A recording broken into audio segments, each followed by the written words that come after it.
Hi all, welcome to football arena. Neymar ജൂനിയറെ Brazilian ദേശീയ ടീമിലേക്ക് മടക്കിക്കൊണ്ടുവരാനുള്ള ഒരു സുവർണാവസരമായിരുന്നു ഇത്തവണ ഉണ്ടായിരുന്നത്. പക്ഷേ അത് ഉപയോഗപ്പെടുത്താൻ കാർലോ ആഞ്ചലോട്ടി തയ്യാറായില്ല.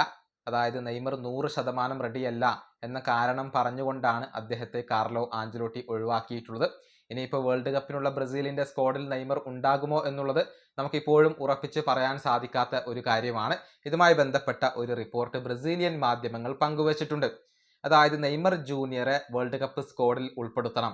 അത്തരത്തിലുള്ള സമ്മർദ്ദം ഇപ്പോൾ കാർലോ ആഞ്ചലോട്ടിക്ക് മേൽ ബ്രസീലിൽ നിന്നും ഉയർന്നു വരികയാണ് എന്നാണ് അറിയാൻ സാധിക്കുന്നത്. പ്രത്യേകിച്ച് ബ്രസീലിൻ്റെ സ്പോൺസർമാരും അതുപോലെ തന്നെ ബ്രസീലിലെ ടെലിവിഷൻ നെറ്റ്വർക്ക്സുമാണ് ഈ ഒരു സമ്മർദ്ദം ഇപ്പോൾ കാർലോ ആഞ്ചലോട്ടിയിലും ബ്രസീലിലും ചെലുത്തുന്നത് എന്നാണ് അറിയാൻ സാധിക്കുന്നത്. അതായത് 2026 വേൾഡ് കപ്പിൽ നെയ്മർ ജൂനിയറുടെ സാന്നിധ്യം ഉണ്ടെങ്കിൽ അത് കൊമേഴ്ഷ്യലി വലിയ ഗുണം ചെയ്യുന്ന ഒരു കാര്യമാണ്. പ്രത്യേകിച്ച് സ്പോൺസർമാർക്ക് അത് വലിയ നേട്ടമുണ്ടാക്കും. നെയ്മർ ഇല്ലെങ്കിൽ അത് സ്പോൺസർമാരെ ബാധിച്ചേക്കും. പ്രത്യേകിച്ച് നൈക്ക് ഉൾപ്പെടെയുള്ള സ്പോൺസർമാരെ അത് വലിയ തോതിൽ ബാധിക്കാൻ സാധ്യതയുണ്ട്. വോൾസ്വാഗനും ഊബറും ഒക്കെ ഇപ്പോൾ ബ്രസീലിൻ്റെ സ്പോൺസർമാരാണ്. ഇറ്റാവു ബ്രസീലിൻ്റെ സ്പോൺസറാണ്.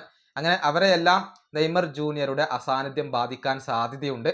അതുകൊണ്ട് തന്നെ നെയ്മർ ജൂനിയറെ ഉൾപ്പെടുത്തണം എന്നാണ് സ്പോൺസർമാരുടെ ഒരു ആവശ്യം. അത് കൊമേഴ്ഷ്യൽ ആയിട്ടുള്ള ഒരു ഇൻട്രസ്റ്റ് ആണ്. അതുപോലെ തന്നെ വലിയ തുക നൽകിക്കൊണ്ടാണ് ടെലിവിഷൻ നെറ്റ്വർക്കുകൾ ഈ വേൾഡ് കപ്പിന്റെ സംപ്രേക്ഷണ അവകാശം സ്വന്തമാക്കിയിട്ടുള്ളത്. നെയ്മർ ജൂനിയർ ഇല്ലെങ്കിൽ TV റേറ്റിംഗ് ഒക്കെ കുറയാൻ സാധ്യതയുണ്ട്.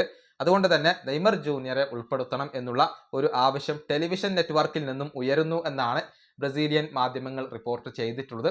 അത് കൊമേഴ്ഷ്യൽ ആയിട്ടുള്ള കാര്യമാണ്. കാരണം നെയ്മർ ഇല്ലെങ്കിൽ ഇവരുടെ എല്ലാം വരുമാനത്തെ ബാധിക്കാൻ സാധ്യതയുണ്ട്. അതുകൊണ്ട് തന്നെ നെയ്മർ ജൂനിയറെ ഉൾപ്പെടുത്തണം എന്ന ഒരു പ്രഷർ ഇവർ ചെലുത്തുന്നുണ്ട് എന്നാണ് ബ്രസീലിയൻ മാധ്യമങ്ങൾ കണ്ടെത്തിയിട്ടുള്ളത്. ഈ വീഡിയോ അവസാനിപ്പിക്കുന്നു. അടുത്തൊരു വീഡിയോയിൽ കാണാം.